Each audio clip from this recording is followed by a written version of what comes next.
Welcome to the preview of the May edition of The Banker magazine. My name is Stefanie Linhardt, Europe editor at The Banker, and I'm here with our deputy editor, Joy Macknight.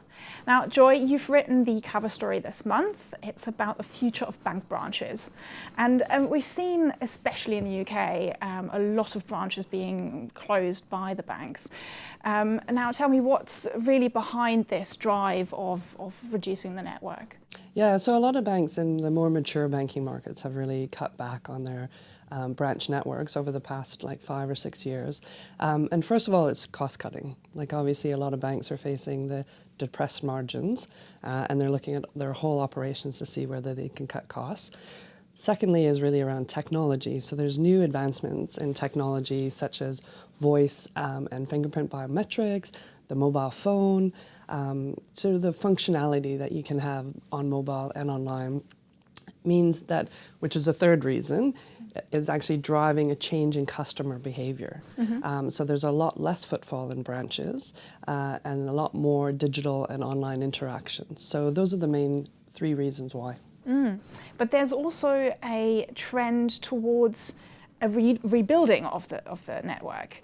Now, what's the reasoning behind this? Yeah, again, it's been a bit of a turnaround recently, and some banks have actually announced that they're creating new branches, some in different areas, but some taking old branches and also transforming them. So there's been a bit of a resurgence in branches. And again, I think it comes down to 3 reasons. One, there has been a lot of concern around financial inclusion. So when a branch shuts down in a town or a village and it's the only one left, and people maybe aren't as digitally savvy, so they can't do all their stuff online, all of a sudden you have a problem with financial exclusion. A lot of governments has raised that. The second one is really around the brand. It sends a bit of a bad signal if you think that your high street branch just disappears one day. So banks have really started to consider that as well. And the third thing is that it's a differentiator for the incumbent banks in terms of the new digital-only challenger banks that are coming up. So it's a client acquisition channel that those new neobanks don't have. You've mentioned technology there. Are there any specific technologies that the banks are using to improve their branches? Yeah, it's interesting because I canvass banks all over the world, and a lot of them are using the same kind of technology to really transform their branches. So one is around the use of artificial intelligence.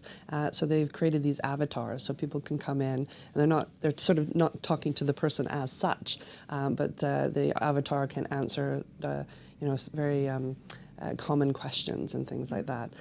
They're also using things like video conferencing. So again, they're taking some staff maybe out of the branch itself, but you can connect direct to a call center and you can connect to experts in the area that you want to talk about. They're also using a lot of cash recycling ATMs. So again, trying to move just the transaction aspect, the cash transaction aspect out of the branch and into sort of like a side area. So in actual fact, they're transforming the whole space to make it more value add, to be able to have those longer conversations. And they're also they're upskilling their staff really to have deeper conversations about people's financial life's journey instead of, these transactions. That's very interesting. Now, if you would like to read this article, please go to thebanker.com or order yourself a copy of The Banker's May edition.